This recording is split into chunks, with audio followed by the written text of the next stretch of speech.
सारे न्यूज़पेपर में आर्टिकल आया है। न्यूज़ 18 का आर्टिकल मैंने यहाँ पर लिया है। कह रहा है, how a storm unleashed by the sun can knock out internet on earth. ये कह रहा है कि जो सूर्य से जो सूर्य स्टॉर्म निकलता है वो हमारी अर्थ के या पृथ्वी के इंटरनेट कनेक्टिविटी को कैसे बाधित करता है, ये हमको इस न्यूज़ में समझना है। और ये न्यूज़ 18 का आर्टिकल है, तो हमें इसके लिए थोड़ा सा बेसिक समझना पड़ेगा। ये ज्योग्राफी में, या हम इसको और अगर डिवाइड करना चाहें तो एस्ट्रोनॉमी या एस्ट्रोलॉजी की न्यूज़ है। तो चलिए शुरू करते हैं खगोलकी की इस न्यूज़ के साथ। हमें सबसे पहले समझना पड़ेगा इस न्यूज़ को समझने के लिए थोड़ा सा बेसिक, और बेसिक के लिए ज़रूरी है कि हमें थोड़ा सा बिग बैंग थ्योरी, उस बिग बैंग थ्योरी को समझना पड़ेगा जिसके द्वारा इस यूनिवर्स की ओरिजिन हुई है, उत्पत्ति हुई है। तो अगर हम बिग बैंग थ्योरी की बात करें तो बिग बैंग थ्योरी कहती है कि पहले केवल एक ऑब्जेक्ट या पिंड होता था और उस पिंड में अचानक से विस्फोट हुआ। जब उस पिंड में विस्फोट हुआ तो अचानक से बहुत ज़्यादा टेम्परेचर बढ़ा। टेम्परेचर बढ़ने के कारण इलेक्ट्रॉन, प्रोटॉन और न्यूट्रॉन बने। फिर टेम्परेचर थोड़ा कम हुआ, लगभग 4000 डिग्री सेल्सियस, और इलेक्ट्रॉन, प्रोटॉन और न्यूट्रॉन मिलकर एटम्स बने। एटम्स बनने के क्रम में सबसे पहले हाइड्रोजन और हीलियम्स के एटम बने। इन हाइड्रोजन के जो एटम्स थे इन्होंने रिएक्शन करना शुरू किया, या मैं कहूँ नाभिकीय संलयन रिएक्शन शुरू किया, जिसे न्यूक्लियर फ्यूज़न भी बोलते हैं, और हाइड्रोजन हीलियम में कन्वर्ट होने लगा। और जैसे हाइड्रोजन हीलियम में नाभिकीय संलयन के द्वारा कन्वर्ट होता है, न्यूक्लियर फ्यूज़न के द्वारा कन्वर्ट होता है, उसी संरचना को हम बोलते हैं स्टार। और इस प्रकार से सूर्य, या मैं कहूँ तारों की संरचना हमारे सामने आई। जब तारे एक क्लस्टर में आने लगे, तो तारे जब एक साथ गुच्छे में आए तो तारों के गुच्छों को हमने गैलेक्सी कहा। और जब गैलेक्सी एक साथ आई, 3 गैलेक्सीज एक साथ आने लगी, तो हमने उसे सुपर क्लस्टर ऑफ गैलेक्सीज या आकाश गंगाओं का महापुंज कहा। तो ये बेसिक हो गया कि तारे कैसे आए।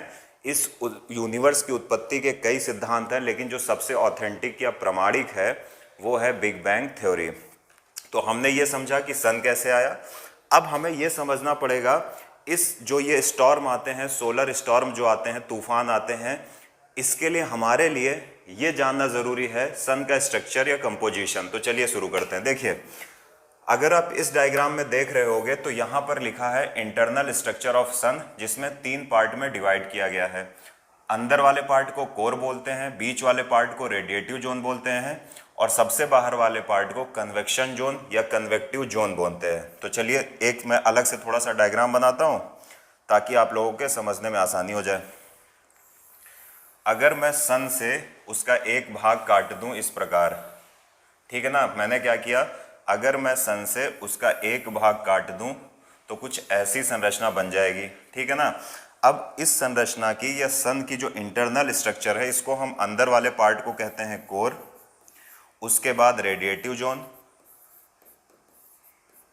और उसके बाद कन्वेक्टिव जोन या कन्वेक्शन जोन, ठीक है ना।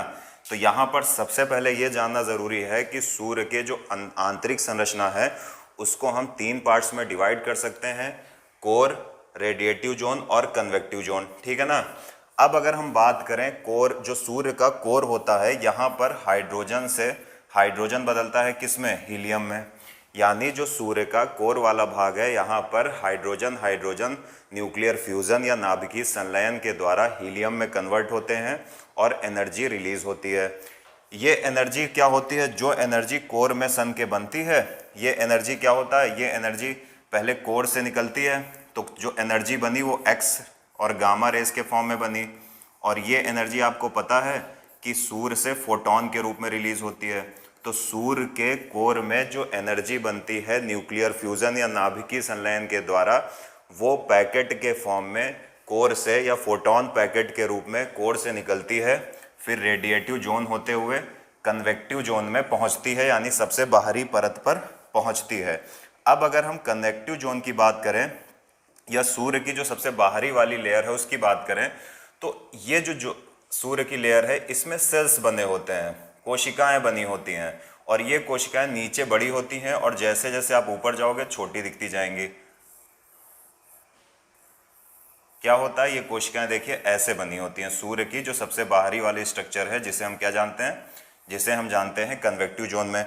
अब क्या होता है कि कोर में जो एनर्जी प्रोड्यूस हुई है वो रेडिएटिव जोन के माध्यम से कन्वेक्टिव जोन से निकलती है बाहर और कोशिकाओं के बीच से निकलती है ऐसे करके, ठीक है ना। जो एनर्जी कोर में बनी है वो रेडिएटिव जोन होते हुए कनेक्टिव जोन से बाहर निकल जाती है और ये एनर्जी पूरी दुनिया में फैल जाती है।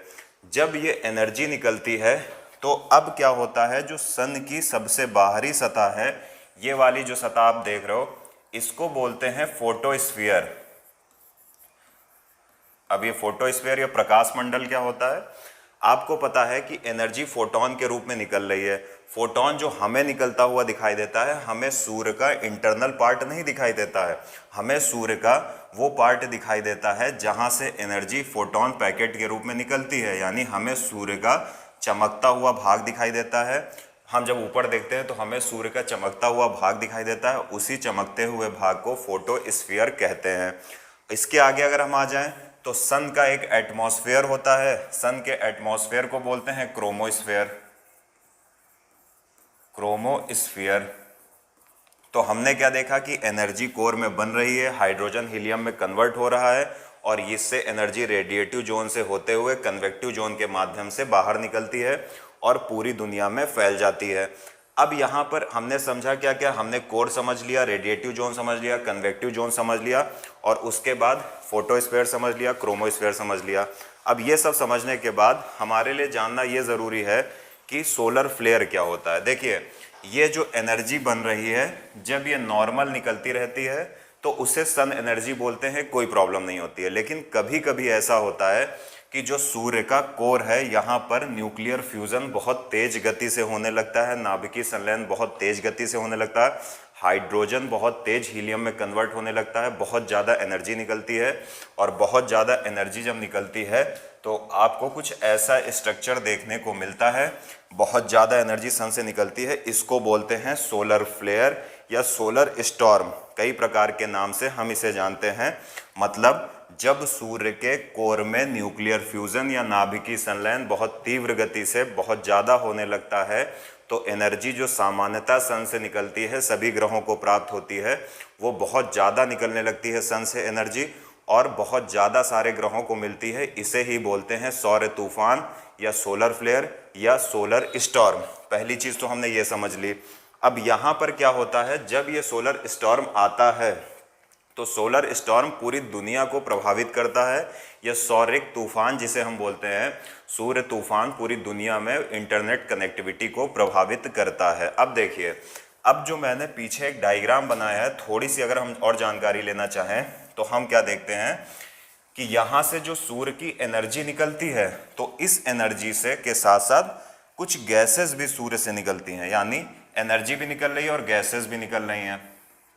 तो जो एनर्जी निकलती है वो तो चारों तरफ फैल जाती है, सभी ग्रहों को मिलती है, क्योंकि ऊर्जा का नियम है, अधिक से कम की ओर चलती है। लेकिन जो गैसेस रिलीज होती हैं, ये गैसेस जब थोड़ी दूर जाती हैं, क्रोमोस्फीयर में पहुंचती हैं, तो इनका टेम्परेचर घटकर 4000 डिग्री सेल्सियस हो जाता है। जब यहाँ से ये गैसेस निकली थी तो इनका टेम्परेचर था 6000 डिग्री सेल्सियस। तो हमें ये पता चल रहा है कि इन गैसों का टेम्परेचर क्रोमोस्फीयर या सूर्य के वायुमंडल में पहुंचकर, सूर्य के एटमॉस्फेयर में पहुंचकर इनका टेम्परेचर कम हो गया है। और जब टेम्परेचर कम हो जाता है तो सूर्य क्या होता है, अपने एटमॉस्फेयर में, क्रोमोस्फीयर में एक प्रकार का ग्रेविटेशनल फोर्स लगाता है। ये ग्रेविटेशनल फोर्स इन गैसेस को खींच लेता है फिर से।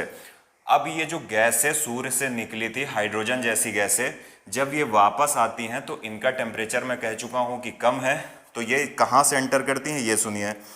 आपने जो सेल देखी है, अगर आपने ये सेल देखी हो जो मैंने बनाई है कन्वेक्टिव जोन में, यहाँ पर दो सेल्स के बीच में खाली जगह आपको दिख रही होगी, ये जगह। तो ये जो गैसेस चली गई थी सूर्य के ग्रेविटेशनल फोर्स के कारण, जब सन इनको खींचेगा तो ये इसी खाली जगह से सूर्य में प्रवेश करेंगी। तो आप अगर देखो, जहाँ से एनर्जी निकल रही है वहाँ से तो प्रवेश कर नहीं सकती, क्योंकि वहाँ से एनर्जी निकल रही है। तो दो सेल्स के बीच में जो खाली जगह है उससे ये गैसेस फिर से एंटर करेंगी, पहली चीज़। दूसरी चीज़ ये है कि यहाँ का टेम्परेचर, जहाँ से एनर्जी निकल रही है, 6000 डिग्री सेल्सियस है, लेकिन जहाँ से ठंडी गैसेज आ रही हैं यहाँ का टेम्परेचर 4000 डिग्री सेल्सियस हो जाएगा। तो ये एक प्रकार का सन में कूलर पैच या ठंडा पैच होता है। अब हम, जो व्यक्ति ज़मीन से जब वो देखते हैं उस पैच को, तो उनको ये काला सा दिखाई देता है। क्यों? क्योंकि बाकी क्षेत्र से एनर्जी, हीट और एनर्जी निकल रही है, तो वो चमकीला क्षेत्र होता है। लेकिन जहां पर ये गैसेस वापस आती हैं वो 6000 डिग्री सेल्सियस वाले पैच की तुलना में काला दिखाई देता है या ठंडा क्षेत्र होता है। इसलिए इस क्षेत्र को बोलते हैं सन स्पॉट। ध्यान से सुनिए, सूर्य से एनर्जी निकली, एनर्जी पूरे ब्रह्मांड में फैली, जहां जहां पहुंच पाई ग्रहों तक पहुंची, साथ साथ कुछ गैसेस निकली, लेकिन एनर्जी तो चली जाती है, लेकिन जो गैसेस होती हैं सन के क्रोमोस्फेयर या एटमॉस्फेयर में जाकर ठंडी हो जाती हैं और सन का ग्रेविटेशनल फोर्स इनको वापस खींच लेता है। ये गैसेस चूंकि ठंडी हो चुकी हैं इसलिए ये प्रवेश सन की सेल से नहीं कर पाती हैं, क्योंकि सन से सेल से गैसेस और एनर्जी लगातार निकलते रहते हैं। सेल्स के बीच में खाली जगह ऑरेंज कलर की होती है, मैंने बनाई है, होती नहीं है, तो वो इससे एंटर कर जाती है अंदर। अब यहाँ का जहाँ से एनर्जी और हीट निकल रही है उसका टेम्परेचर 6000 डिग्री सेल्सियस है, लेकिन जहाँ से गैसेस वापस प्रवेश करती हैं उसका टेम्परेचर 4000 डिग्री सेल्सियस होता है। तो दोनों में देखिए थोड़ा सा टेम्परेचर में डिफरेंस है, बहुत अंतर है 2000 डिग्री सेल्सियस का। इसलिए ये क्षेत्र जहाँ से एनर्जी निकल रही है उसकी तुलना में ठंडा होता है और पृथ्वी से देखने पर कम चमकीला या काला दिखाई देता है। इसीलिए इस क्षेत्र को जहाँ से गैसेस एंटर करती हैं फिर से सूर्य में, हम सन स्पॉट या सौर कलंक बोलते हैं। ध्यान से सुनिए, हम ऐसे क्षेत्र को सन स्पॉट या सौर कलंक बोलते हैं। एक टर्म और समझ लेंगे हम, कोरोना क्या होता है। अक्सर लोग कह रहे थे सूर्य में भी कोरोना होता है, कोरोना वायरस के नाम पर। देखिए होता क्या है कि जब सन से एनर्जी और गैसेस निकलती हैं तो जो सन का एटमॉस्फेयर है, सन का यहाँ पर वायुमंडल है, इसमें ये एनर्जी और गैसेस शुरुआत में भर जाती हैं। धीरे धीरे क्या होता है, एनर्जी चली जाती है यूनिवर्स में, ग्रहों पर भी चली जाती है, गैसेस बचती हैं। गैसेस को ये फिर से सन ग्रेविटेशनल फोर्स के कारण खींच लेता है। तो यहाँ पर क्या हो जाता है, यहाँ पर खाली स्पेस हो जाता है जिसमें एक हल्की लाइट दिखाई देती है, फेंट लाइट दिखाई देती है। इसी हल्की लाइट को या फेंट लाइट को बोलते हैं क्या, कोरोना बोलते हैं। याद रखिएगा, सूर्य से एनर्जी और गैसेस निकलती हैं, सूर्य के एटमॉस्फेयर जिसे हम क्रोमोस्फेयर जानते हैं वहाँ पर भर जाती हैं, फिर एनर्जी प्लैनेट्स की तरफ चली जाती है, गैसेस ग्रेविटेशनल फोर्स के कारण वापस आ जाती हैं, यहाँ पर स्थान रिक्त हो जाता है और इसी रिक्त स्थान या फेंट लाइट को हम कोरोना बोलते हैं। अब जो सोलर फ्लेयर के रूप में एनर्जी निकलती है, मैं पहले बता चुका हूं कि सोलर फ्लेयर कब निकलते हैं। नॉर्मली सूर्य हमेशा सूर्य में नाभिकीय संलयन, न्यूक्लियर फ्यूजन की प्रक्रिया चलती रहती है, हाइड्रोजन हीलियम में कन्वर्ट होता रहता है, एनर्जी निकलती रहती है, कोई समस्या नहीं होती है। लेकिन जब सूर्य के कोर में जहाँ पर न्यूक्लियर फ्यूजन होता है वहाँ पर न्यूक्लियर फ्यूजन बहुत तेज़ी से होता है, नाभिकीय संलयन बहुत तेज़ी से होता है, तो एनर्जी बहुत बड़ी मात्रा में निकलती है। इसे ही बोलते हैं सोलर फ्लेयर या सन स्टॉर्म। और अगर आप आर्टिकल देखो अब आपको समझ में आएगा, how a storm unleashed by the sun can knock out internet on earth. कह रहा है कि कैसे जो सन से स्टॉर्म निकलता है वो इंटरनेट कनेक्टिविटी को प्रभावित करता है। अब ये समझना है कैसे करता है। देखिए मैंने बता दिया कि एनर्जी जब सन से बहुत ज़्यादा निकलेगी, न्यूक्लियर फ्यूजन ज़्यादा होगा, तो ये देखिए आपको दिखेगा सोलर स्टॉर्म, सौर कलंक, तो इतनी ज़्यादा मात्रा में एनर्जी निकलती है। ये एनर्जी जब सोलर स्टॉर्म जब हमारी अर्थ पर आती हैं तो हमारी अर्थ का एक एटमॉस्फेयर होता है, अर्थ में गैसेस होती हैं, तो ये सोलर स्टॉर्म जब अर्थ पर आते हैं तो जो हमारे एटमॉस्फेयर की गैसेस है इन दोनों में एक फ्रिक्शन या घर्षण उत्पन्न हो जाता है, टकराते हैं। इससे एक प्रकार का साउंड जनरेट होता है। ये साउंड या वाइब्रेशन का साउंड क्या करता है कि जो सैटेलाइट के माध्यम से हम लोग इंटरनेट यूज़ करते हैं, संचार यूज़ करते हैं, कम्युनिकेशन यूज़ करते हैं, ट्रांसपोर्ट यूज़ करते हैं, वो सब कुछ बाधित कर देता है। या मैं कहूँ कि सैटेलाइट सिस्टम या कम्युनिकेशन सिस्टम पूरी तरीके से काम करना बंद कर देता है। बहुत समस्याएं आती हैं इंटरनेट कनेक्टिविटी को लेकर। फिर बता रहा हूँ, सोलर स्टॉर्म, खूब सारी एनर्जी निकली, अगर ज़्यादा एनर्जी निकली है तो हमारे एटमॉस्फेयर में भी आएगी। हमारे एटमॉस्फेयर में कुछ गैसेस हैं, वो इस एनर्जी को रोकने का प्रयास करेंगी, फ्रिक्शन फोर्स बनेगा, फ्रिक्शन फोर्स से एक आवाज़ बनेगी वाइब्रेशन टाइप की। वो आवाज़ जो सैटेलाइट सिस्टम पूरी दुनिया का है, जीपीएस हो गया या इंडिया का IRNSS हो गया, इन सब को बाधित करता है। तो ये रही न्यूज़ जो विस्तार से हमने बेसिक से कवर कर ली है। अगर आपने ध्यान से सुना होगा तो इससे आपको सन का स्ट्रक्चर भी बहुत बेहतरीन ढंग से मतलब समझ में आएगा।